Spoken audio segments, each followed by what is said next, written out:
KBS 공영노동조합 성명서. 과거사 보도.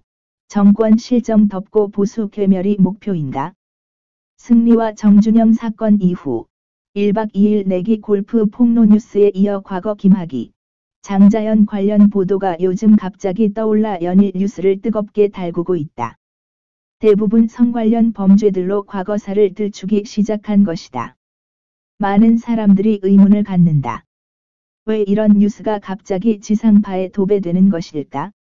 10년이 넘은 장자연 사건에 대해 장씨의 동료 연예인은 KBS 뉴스 9를 포함한 지상파 주요 뉴스에 출연해서 장자연의 억울함을 호소한다며 진상을 밝혀달라고 주문했다.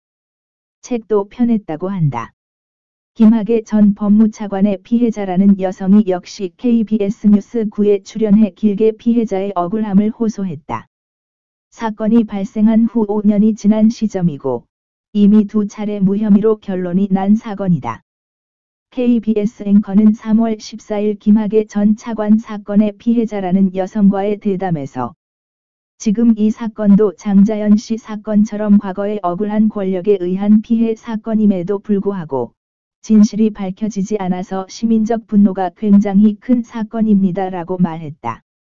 KBS는 3월 18일 대검찰청의 과거사 진상조사단을 이끌고 있는 변호사도 KBS 뉴스 9에 출연시켰다. 그는 김학의 전 차관의 사건과 관련 왜 수사가 안 됐는지에 대해서 청와대라든지 다른 고위 관료라든지 어떤 영향력 행사가 있어서 수사가 무마된 것이 아닌지 이런 점을 면밀하게 봐야 한다고 생각한다라고 말했다. 또 장자연 사건과 관련해서는 몰래 묻었다는 뜻의 암장이라는 단어를 사용하면서 재벌, 권력층 등을 언급했다. 이날 문재인 대통령은 검찰과 경찰 등 수사기관의 고의적인 부실 수사, 진실규명을 가로막는 비호, 은폐 의혹을 언급하면서 주머니 속을 뒤집어 보이듯이 명명백백하게 밝혀달라고 주문했다. 사실상 수사를 지시한 것으로 보인다. 우려스러운 것은 이 사건을 대하는 일부 언론과 대통령의 일치된 시각이다.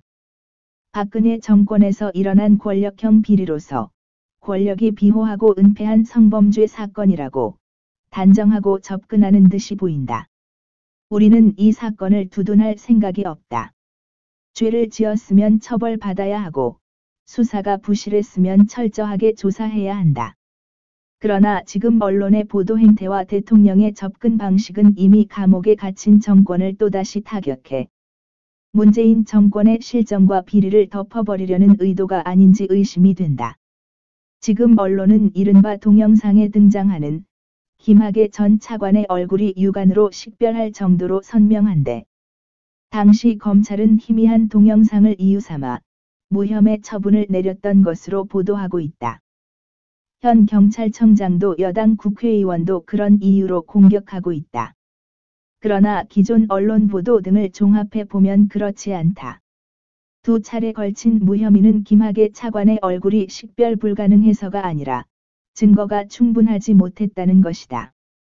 피해자라는 여성이 한 차 조사에서 자신은 피해자가 아니라고 부인했다가 2차 조사에서는 자신이 당했다고 주장하는 등 일관성이 없었고 증거가 충분하지 않았다는 것이다. 김 전 차관은 그러나 동영상에 등장하는 사람이 자신이 맞다고 1차, 2차 조사에서 진술했다고 한다. 이 사건을 조사할 당시 검찰총장은 최동욱 씨, 담당 검사도 현재 검찰에 있다고 한다. 또 당시 청와대 공직기강 비서관은 현재 민주당에 있는 조응천 의원이라는 것이다. 봐줬거나 덮었다면 이 사람들이 덮었다는 것인가? 따라서 이번 사건이 이처럼 다시 크게 보도되고 부각되는 것은 김학의 차관의 윗사람이 당시 황교안 법무장관이라서 책임을 묻기 위한 것이 아닐까 하는 의혹을 제기하는 사람들도 많다. 덧붙여 피해 여성들을 메인 뉴스 스튜디오에 출연시켜 과거의 고통을 되풀이하게 하는 것은 공영방송에서 과거에는 보기 힘든 광경이다. 장자연 사건도 마찬가지로 출연한 연예인에게 가해자가 특정 신문사가 맞나라고 물어보는 것도 올바른 보도 방법이 아니다. 우리는 이번 사건 보도에서 다시 보복과 광기 그리고 선동을 느낀다. 그리고 정권과 언론이 한편이 되어 보도하고 있다고 여겨진다. 언론의 이런 보도 태도를 감안할 때 과연 누가 언론이 전하는 보도를 믿겠는가? 언론이 객관적, 중립적 자세로 공정하게 보도할 때 비로소 그 사실이 힘을 갖는 것이다. 이와 대조적으로 승리와 정준영 씨 등이 등장하는 마약, 불법 동영상 등의 보도는 어떤가? 처음에 단순 폭행으로 시작한 이 사건은 연예계에 썩은 냄새가 진동하는 탐욕, 마약, 성폭행 등의 뉴스로 보였다. 그래서 많은 사람들은 북미 핵협상 실패와 문재인 정권의 책임 문제, 미세먼지 파동, 실업 등 경제난, 김태우 씨 폭로, 신재민 씨 폭로, 손혜원 의원 투기 사건 의혹, 서영교 의원 재판거래 의혹 장관 후보자들의 부적격성 보도 등 문재인 정권의 불리한 뉴스를 덮기 위한 것으로 보았다. 실제로 그런 측면도 많았다고 본다. 그러나 승리 씨 뒤를 봐준 권력 실세가 있었다는 것이 드러나고 있다. 경찰총장이라는 이름의 윤 모 총경이다. 윤 총경은 문재인 정권 청와대 민정수석실에서 근무했던 인사였고, 그는 경찰 인사 관련 담당 직무도 맡았다고 한다. 문재인 정권과 관련한 인물이 갑자기 등장하자 이후부터 친여권의 매체들이 당황하고 그 배후 취재에 소홀하다는 비판이 나오고 있다. 유명 연예인 스캔들 뒤 배경으로 지목된 윤 총경 외 그 배후에 대한 취재는 하지 않는다는 이야기이다. 만약 이 사건을 장자연, 김학의 사건처럼 보도한다면 피해 여성을 스튜디오로 불러 출연시키고 윤 총경의 윗선은 누구였는지, 음주운전은 왜 보도되지 않았고, 클럽의 불법 행위에 대한 단속은 왜 없었는지 등에 대한 철저한 취재와 보도가 나와야 하지 않을까?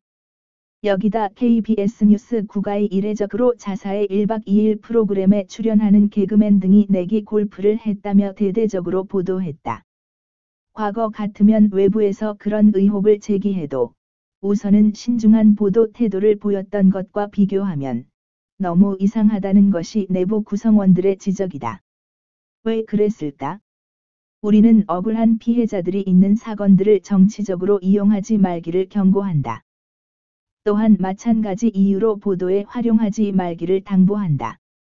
언론이 권력을 견제하고 비판할 때 그 권력은 건강해지고 또 올바르게 행사되는 것이다. 언론이 권력과 결탁해서 정권의 유불리를 따져 보도한다면 그것은 언론이 아니라 선동이고 국민들에게는 흉기가 된다. 과거사도 또 현재의 사건도 모두 공정하고 객관적인 잣대에서 엄격하게 보도할 때 국민들은 신뢰할 것이다. 특히 이 말은 지금 KBS에 절실하게 필요해 보인다. 2019년 3월 19일 KBS 공영노동조합